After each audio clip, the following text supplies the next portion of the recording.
যদি আমায় আঘাত করে তাহলে আমার পুনর্জীবন হয়। গতকাল আমি ভাবছিলাম যে আবার নতুন করে জন্মালাম।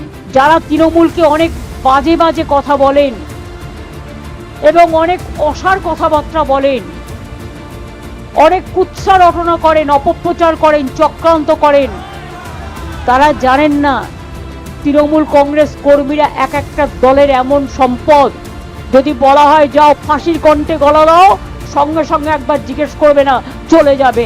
এত ডেডিকেটেড ওরা। আমি কাল যা করেছি as a all India Trinamool কংগ্রেসের চেয়ারম্যান করেছি, এবং যা করেছি আমি কোনো অন্যায় করিনি। তুমি আমায় খুন করতে এসছো, আমার আত্মরক্ষা করার অধিকার আছে। চোরের মতো কেন এসছো? তুমি সমস্ত ডেটা আমার অফিস থেকে চুরি করছিলে।